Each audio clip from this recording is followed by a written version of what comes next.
back the blue till it happens to you. And then you'll call me and you'll say, man, I was a big cop supporter. And then they beat me up and hurt me and they put their knee in my neck. Well, I need your name, sir.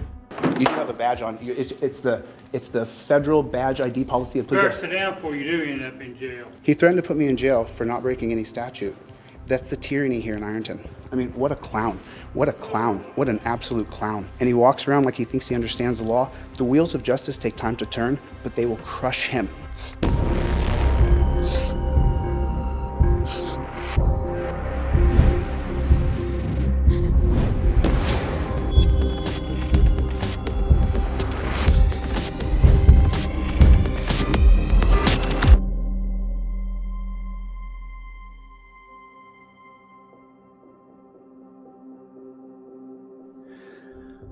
Hey, Mom. It's your son. I'm okay. I'm all right. I kind of understand how Alice in Wonderland felt. You know, when she takes the ride and everything is upside down and nothing is what it seems to be. Here's what I've been able to assess so far that I've seen. The government takes the law for themselves. They can grab us whenever they want.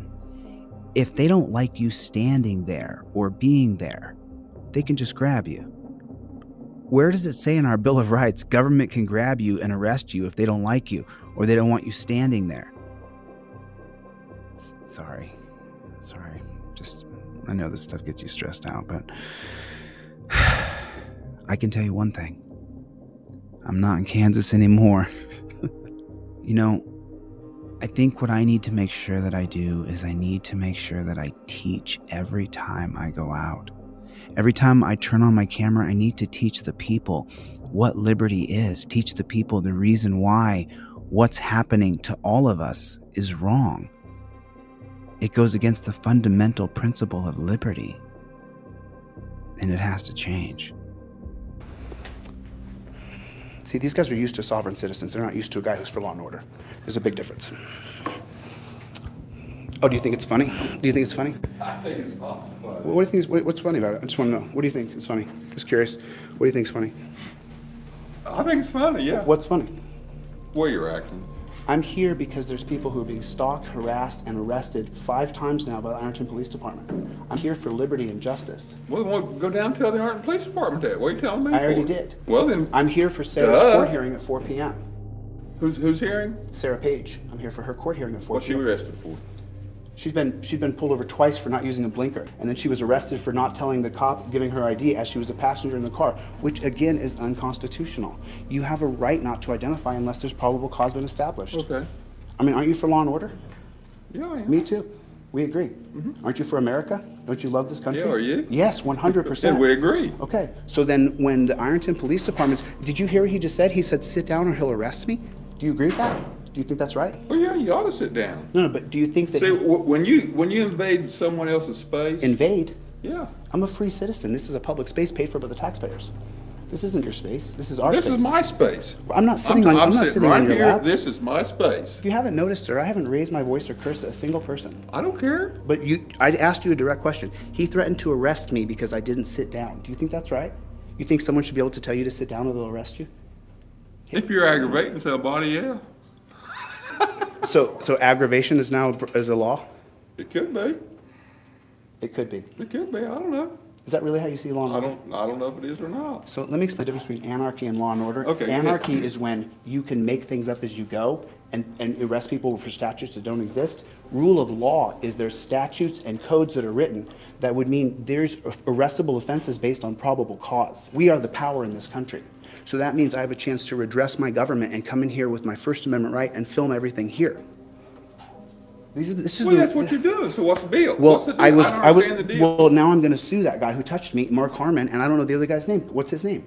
I didn't see nobody touch you. See, this is the definition of tyranny when they hide who the personnel are. I asked him his name and badge number. He's violating the 2019 Federal Badge Transparency Act. So he's violating the law. Not him, the other gentleman who didn't give me his name. I have a right to file a complaint, to go through all administrative options, and then file a civil rights lawsuit. I have that right. And they can't grab me because they don't want me in the clerk's office. That's against the law. You can't put your hands on me. Just like I can't touch you, I can't touch him, and I can't touch him.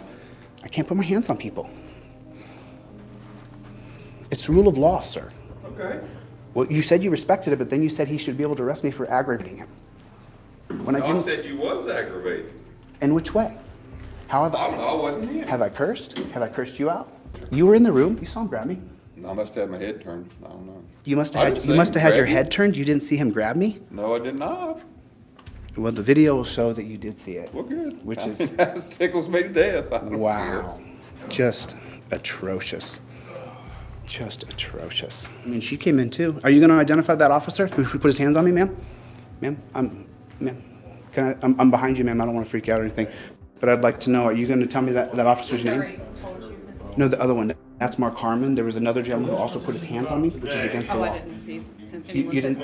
I was in there, but I didn't see anyone put hands on me. You didn't see anybody put their hands on me and grab me? No? Wow. It's on camera. Oh, I didn't see it. There was people sitting in front of me. Oh my God. She just said, oh. So you don't know the other guy's name then? The short guy who was, you don't know his name? Can you tell me his name? No. She won't tell me his name. So those who claim to be the law, break the law, violate the law, and act like By they're not. me not telling you his name is not violating the law. Do you think that saying that you didn't see anything, do you think that I makes- didn't see anything. But you came in the room I as, was as in an the authority room, figure, yes, and I then was. I was ushered out by physically grabbing me. You're gonna. I didn't see anyone. Don't touch you have a mom and I've seen dad? I do have a mom and dad. Do you believe in the Bible? Honor I thy do. father and thy mother. And if I was lying, then I would go to hell for that. No. The only way you're going to get justice here is through the camera and by lawsuits. They physically grabbed me, and then none of them saw it later. They physically grabbed me. This guy, he won't identify himself. This gentleman right here, get a good look at him. Are you going to identify this gentleman so I can list him in a complaint? You can have a seat in the courtroom if you'd like. You're not going to identify Make sure him? your cell phones are turned off You're not and your gonna hats identify are him? off. I mean, you're not going to identify him? I'm just asking a fair question here. Put his hands on me. That's against my rights. Absolute tyrant. This guy's an absolute tyrant. He would never touch me without the gun and badge on, ever. He knows better. But he'll do it when he has a badge and gun, and then not identify himself and hide from transparency. I'm suing you, brother. You'll be heading to this court yourself. You'll be a defendant. You think I'm joking? I'm not joking. I am not joking. I've come here to do this. This is why I'm here. Now imagine what happens to you in prison because of the 1980 case of Johnson versus Glick. Johnson versus Glick is going to state that you can't file a 1983 if no one saw what happened to you. She said she didn't see anything, and that clown right there said he didn't see anything. Just pathetic. I got to go in here and file my amicus brief, so I got to turn my phone off. I'll see you guys on the flip side. Your Honor, is there a way I could meet with you specifically? Because this regards Sarah Page's case. There's constitutional violations going on right now around her case. Probably need that. Are you an attorney, sir? I'm a civil libertarian, Your Honor. My question was, are you an attorney? I'm a civil libertarian, Your Honor. Okay. Yeah. I'm not. I don't have a bar card here. I don't have a bar card in this state. I'll let you meet with you. You got a point to meet with Judge Walter. Okay, I do his traffic. Oh, I see. And then the last thing, order of business, Your Honor, is I need this gentleman's first name and last name. I'm filing a complaint against him, and I'm filing civil litigation against this man for putting his hands on me. I just need to identify him as a member of the law and order. I would just like his full name so I can file a lawsuit against him. You go outside. You go out to the clerk's office and get that if you want to. I've asked 10 people, Your Honor. You are the presiding man here. There's doesn't only higher than you, sir. When you have a meeting with Judge Waldo in the morning, you can ask him. So I should just take a picture of him and bring it in? You won't tell me his name? I apologize, sir. That's not my employee. Right, but you can't identify him, so I can file litigation against him? You can talk to them or Mr. Waldo, Judge Waldo. Your Honor, Federalist 78, Sir. you are the highest-ranking member of this court. You are for law and order. Sir, if you Okay. want to, you're welcome to stay if you want to, but I'm not going to carry on this conversation. No, I mean, these are your duties, and I know what they are, and I respect you, sir. Are you ready? Okay, thank you, sir. I appreciate your time. The number one responsibility of judges is to be accountable to the rule of law. And you can read this by Alexander Hamilton in Federalist number 78. And what that judge just did was he violated his oath to the bench. When I asked him to identify someone who had assaulted me, he refused to identify, meaning he's not holding up the rule of law. And that's what's going on all across America. That's why I'm traveling the country helping people. We're living in clown world here. Without the camera, without transparency, those people would have jumped me and beat me up, and then these people here are liars and frauds, complete and utter. I mean, just get a good look at his face. He doesn't honor his father and mother. Get a good look at her face. She doesn't honor her father or her mother. She lied. How does that feel? To have an allegiance instead of the Constitution, but to a blue line. Just pathetic. Thank you. Thank you. Appreciate it. People are driving by honking at me, saying, keep going, don't stop. Everyone in this town is sick of it. Everybody in this town is sick of it.